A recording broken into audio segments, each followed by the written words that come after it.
Olá, sejam muito bem-vindos ao Bate-Papo com a Cris. Como é que vocês estão?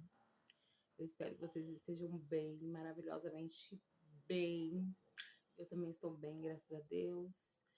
E aqui nesse espaço, vocês já sabem, é um espaço que não tem vinheta, não tem edição e não tem roteiro. Eu quero aqui falar com vocês sobre reflexões, insights, ideias que eu vou tendo aí ao longo da minha semana, resgatando aí da minha vida. E aí a gente vai conversando aqui. Quero muito que vocês comentem, gente. Eu já tenho pedido, não tô achando nenhum comentário aí. Gostaria muito que vocês comentassem nesse vídeo, nos outros também, sobre o que vocês acham da conversa, sobre se fez sentido para vocês essa conversa ou alguma outra que eu tenha tido. E se vocês quiserem também falar sobre algum assunto, coloquem aí nos comentários. Vai ser um prazer conversar com vocês sobre algo que vocês também tenham pensado, que vocês também tenham refletido. E também curtam meu vídeo, compartilhem com as amigas, com as inimigas e aí por diante. Tá bom, galera? Vamos lá. Bom, há muito tempo eu tenho reflexões sobre a morte, né? E eu já vou dizendo aqui que, por favor, não saiam desse vídeo por conta desse assunto, morte. Porque hoje eu percebo que é um tabu falar de morte. Hoje é mais fácil você falar de sexo do que de morte. As pessoas têm mais facilidade para falar hoje sobre isso. Você vê aí também, você sai na rua, umas músicas assim que tá lá, né, explícito, explicando direitinho como é que faz, como é que deixa de fazer. Parece um filme, né? As músicas, né, que tocam hoje por aí. Por fim, gente, tem um barulho de fundo, é moto, é cachorro latindo, é o som da quebrada, sabe? É o som de quem mora na periferia, é isso aí, é esse som o tempo inteiro, barulho e não tem para onde correr. Se a gente for esperar um momento propício e silencioso para poder gravar um vídeo, nunca vai rolar. Mas voltando aqui, galera, como vocês sabem, eu já disse aí num outro vídeo, eu perdi meu esposo, vai fazer 3 meses agora no dia 4 de junho, tá muito recente. Está doendo bastante, embora eu reconheço que eu tenho sido muito forte, porque não é fácil. Porém, esse assunto eu sempre conversei aqui na minha casa, porque eu lido com o luto há muito tempo. Eu perdi meu pai de criação, meu pai que me registrou, mas que não era meu pai biológico, quando eu tinha 6 anos de idade. E ali foi o primeiro contato que eu tive com o luto e eu sofri bastante porque eu tinha um apego bem assim forte com ele e sofri muito. Não vou entrar nos detalhes sobre esse acontecimento, porque eu era pequena demais. Eu acho que a gente tem uma outra visão, né? Eu acho, não, tenho certeza, né? Quando a gente é criança, a gente tem uma outra visão. E hoje eu posso olhar de longe para tudo isso, né? E eu percebo que assim, eu sofri, mas não foi assim do jeito que eu tô sofrendo agora, né? E depois eu perdi minha avó, perdi minha bisavó, perdi meu tio. E a última perda que eu tive antes do meu esposo foi o meu irmão. E foi assim uma morte muito difícil para me lidar, para minha família lidar. Eu ainda não consigo falar sobre essa questão do meu irmão, porque foi algo assim muito doloroso, muito traumático, e eu espero que em algum momento eu consiga conversar com vocês a perca do meu irmão. São muitos detalhes. Infelizmente, o meu irmão, ele tirou a própria vida. E é por isso que é difícil conversar sobre isso. São muitas camadas, né? Por fim, e recentemente foi meu esposo. E eu e meu esposo, a gente falava muito sobre morte. Muitas vezes a gente conversou sobre mortes. Eu sempre fui muito aberta para falar sobre isso. Acho que por conta dessa facilidade. E agora que ele se foi, eu tenho pensado muito mais. Sabe, eu tenho uma amiga não, uma conhecida. Ela tem uma tatuagem que tá escrito assim: lembre-se da morte. E aquilo ficou assim, eu vi aquela tatuagem, ficou ecoando na minha cabeça aquela frase. E meu filho também tem. Meu filho tem uma tatuagem que ele fez há muito tempo e é assim, eu não me lembro direitinho, mas parece que é assim: eu vou viver o que for, mesmo que eu morra ao viver. E isso tudo começou a ecoar na minha mente. E eu cheguei à conclusão que a gente não tem controle absolutamente de nada. E a gente vive como se não houvesse um fim, mas existe um fim. E ele, às vezes, está muito próximo da gente. Quando aconteceu a pandemia, eu perdi uma vizinha muito jovem. E aquilo me impactou bastante. E na mesma semana que ela faleceu, aqui em casa o pessoal gosta muito de bolinho de chuva. Bolinho de chuva é uma coisa muito afetiva aqui na minha casa. Aí na mesma semana eu fiz um monte, assim, um prato cheio de bolinho de chuva. Fiz um café da manhã bem gostoso. E chamei toda a minha família, assim, meu filho, minha filha, meu esposo. E falei, gente, a gente precisa falar de morte. Porque, assim, a gente tá aqui agora, mas daqui a gente não sabe quando que a gente vai partir. E aí eu falei pro meu filho Gustavo, né, que já era maior. Eu falei pra ele, Gustavo, se um dia acontecer de eu e seu pai não estar mais aqui, eu quero que você fique responsável pela sua irmã, que ainda é menor. E aqui tem uma pasta, e nessa pasta tem todos os nossos documentos, tem os documentos que você precisar, de banco, da nossa casa, tudo. Expliquei para eles, de assistência funerária, tá tudo aqui nessa pasta. A gente conversou muito sobre isso e chorei, e acabou o assunto. Isso lá na pandemia, 2020. E na semana que meu esposo faleceu, a gente falou novamente sobre isso. Porque eu já tinha mudado muito as minhas ideias sobre espiritualidade. Hoje eu não frequento mais igreja nenhuma. Lá em 2020 eu frequentava. E um domingo anterior à partida do meu esposo, a gente conversou muito sobre isso. E eu falei para ele sobre o que eu acreditava, sobre o que eu deixava de acreditar. Ele sempre me escutou bastante nessas questões, sabe? Dessas minhas reflexões, ele sempre me ouviu muito. E a gente conversou bastante. E eu percebo, gente, que é uma coisa assim que você realmente não tem controle de nada. Na pandemia, minha mãe ficou internada muitos dias, quase 40 dias. Quando ela foi internada, o médico falou que ela estava com o pulmão tomado 70%. Ai, deixa eu pôr minha perna aqui. E assim, todo dia minha oração era para que ela não fosse entubada. Deus, não faz a minha mãe ser entubada. Livra ela disso, porque quem estava sendo entubado não estava voltando.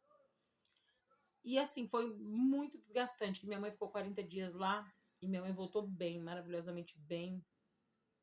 E nós ficamos todos muito felizes. E ela retornou para casa dela e a gente fez plaquinha, bexiga, a gente fez vídeo com música no fundo, que ela venceu a Covid. E foi assim uma coisa muito emocionante, muito gratificante. Antes também da pandemia, meu esposo sofreu um acidente de caminhão, acho que foi em 2000 e... Ah, não lembro agora. Mas eu sei que faz um bom tempo. Não vou deixar a data exata aqui, porque eu não lembro exatamente a data.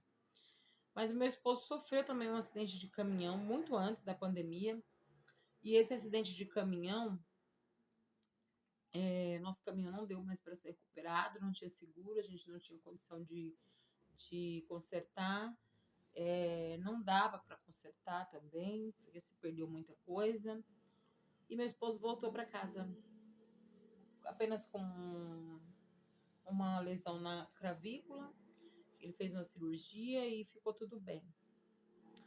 Depois também teve minha tia na pandemia, que ficou muito mal, internada, vários dias também, e Deus trouxe ela de volta para casa.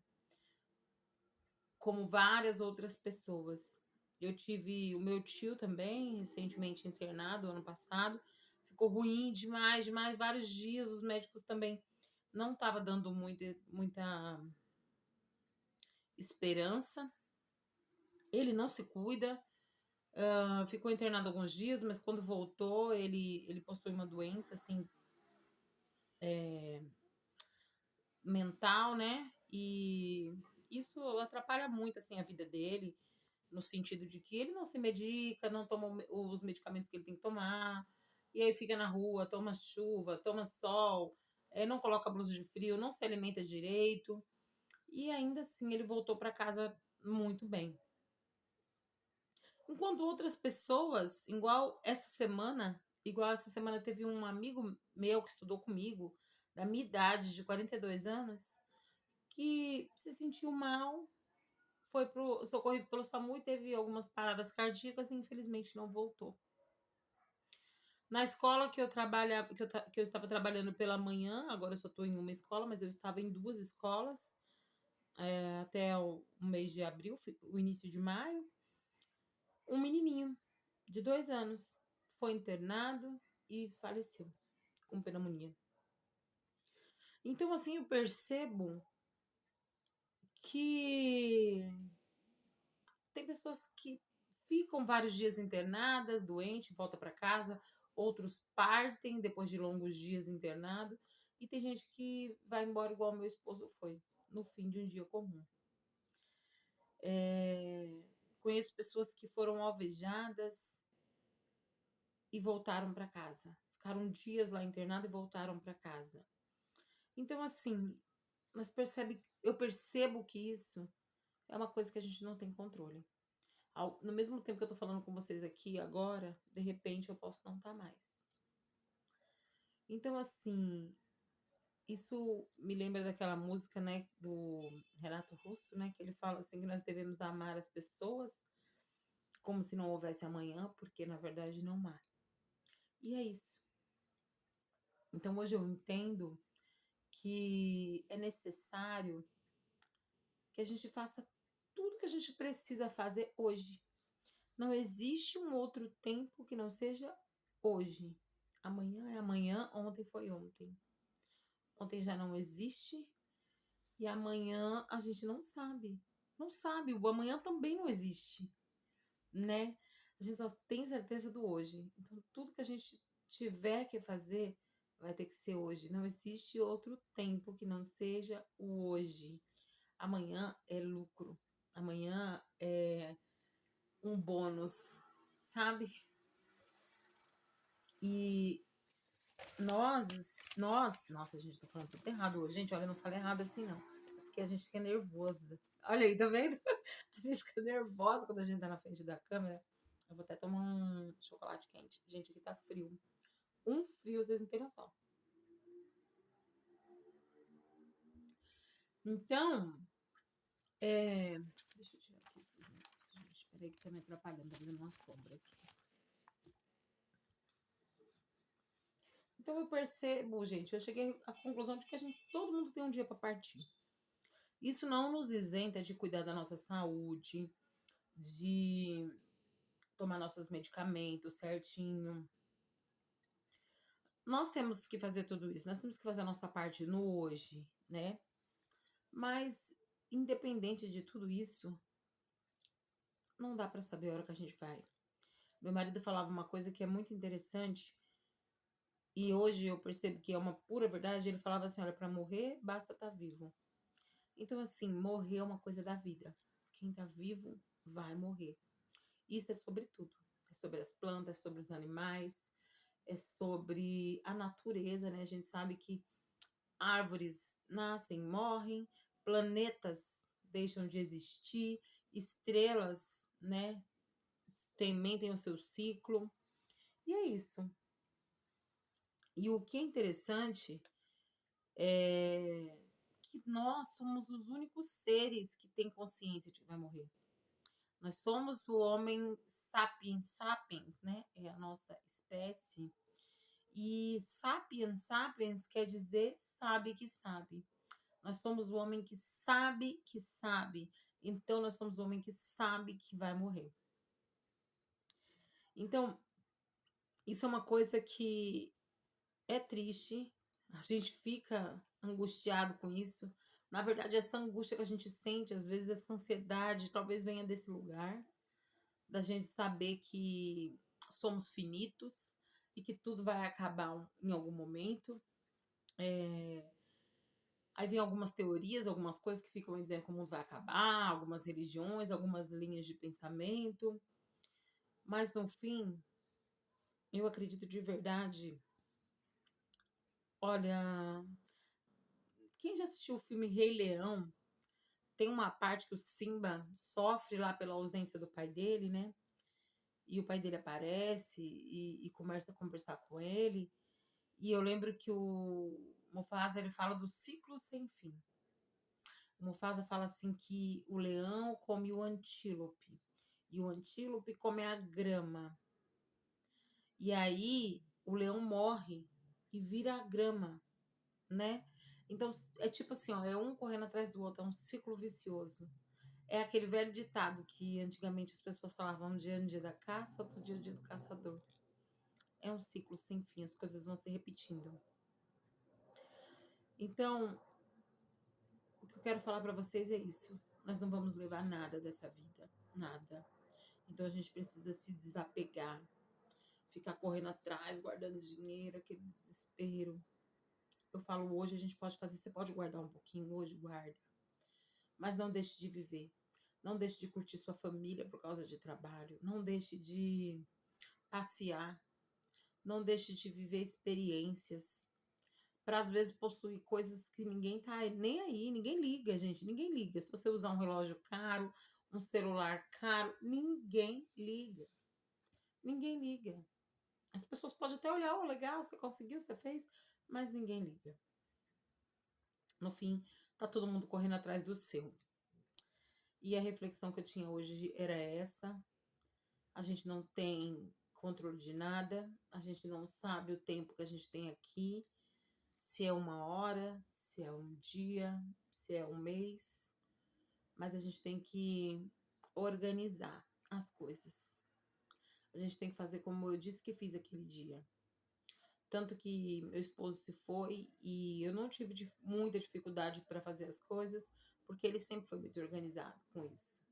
Eu sabia onde estavam os documentos dele, eu sabia a senha do celular, sabia a senha do bancária, sabia tudo.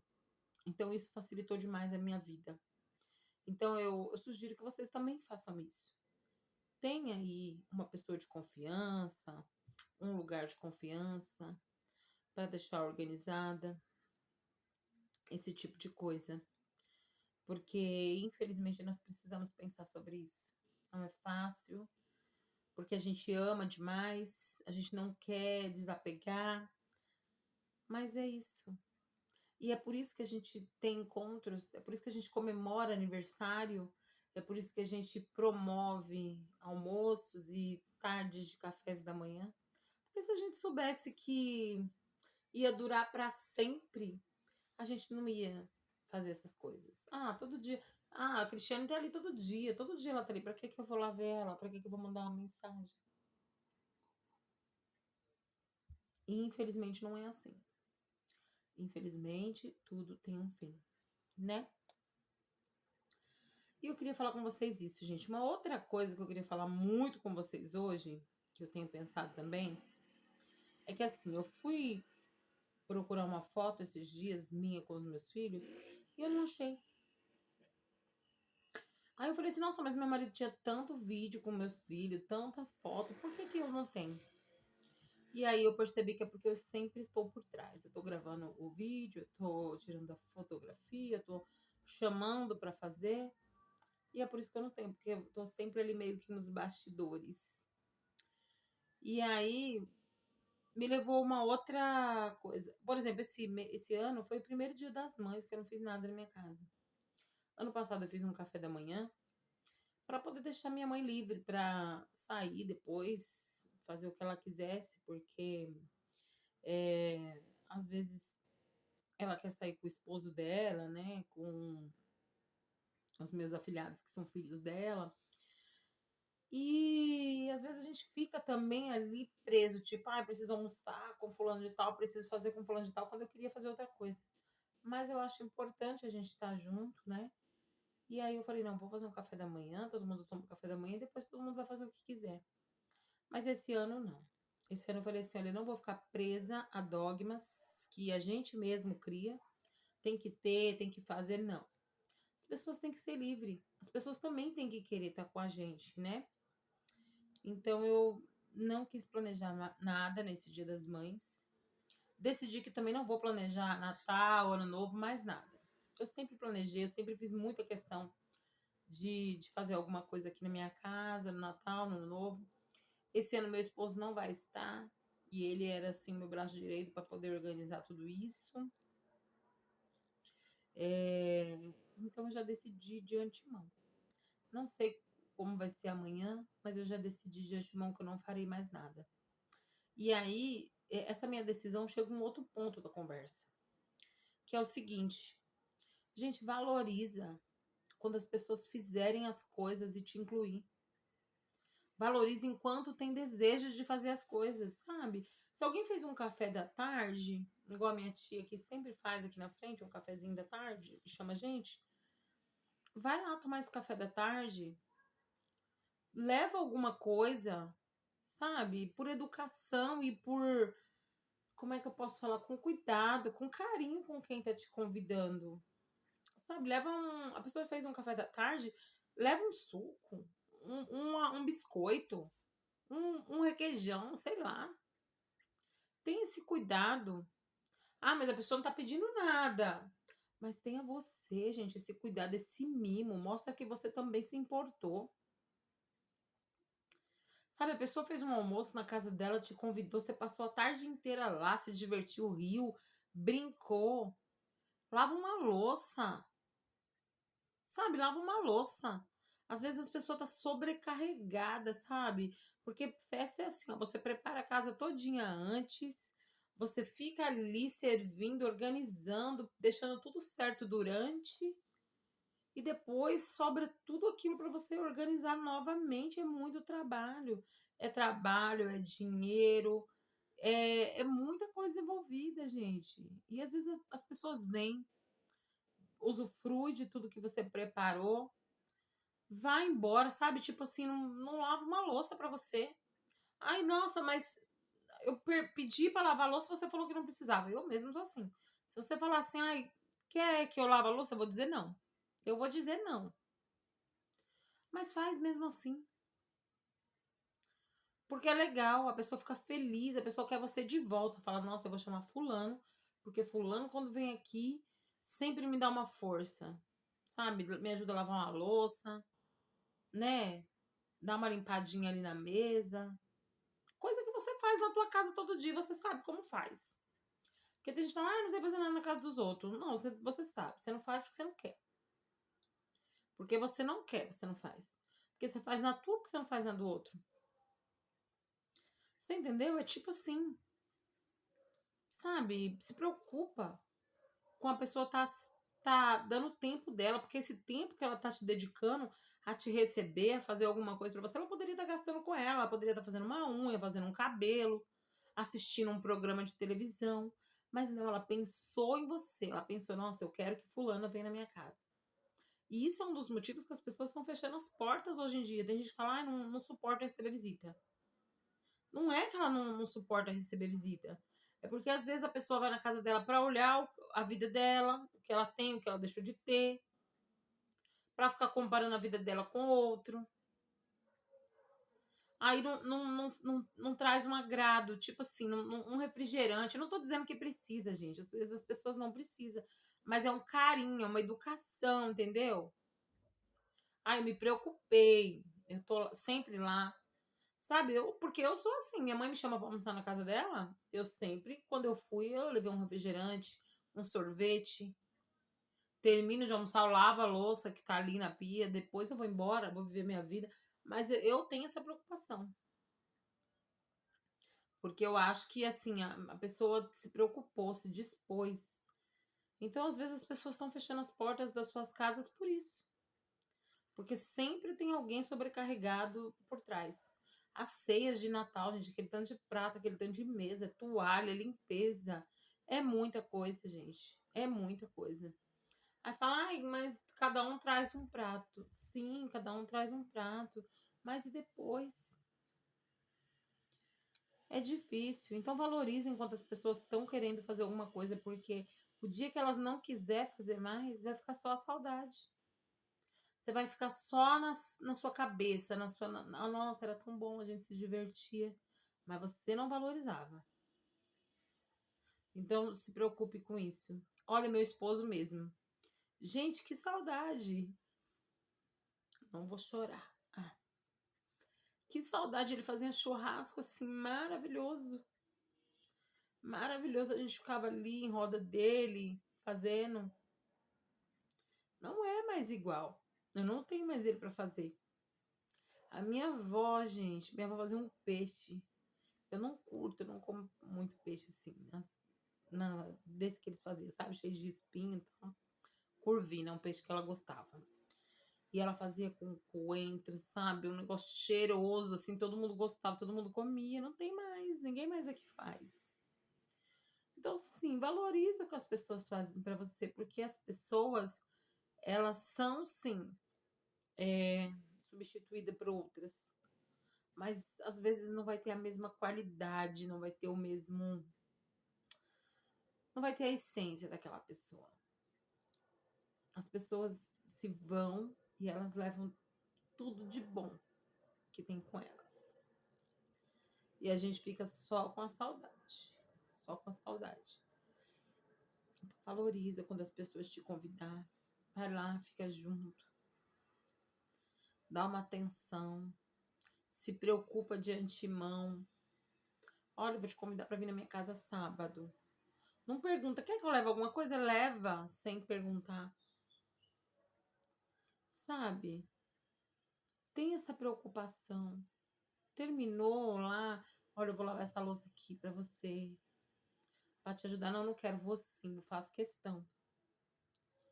Sabe, vamos ser gentil com as pessoas, uns com os outros, para que as pessoas queiram estar com a gente.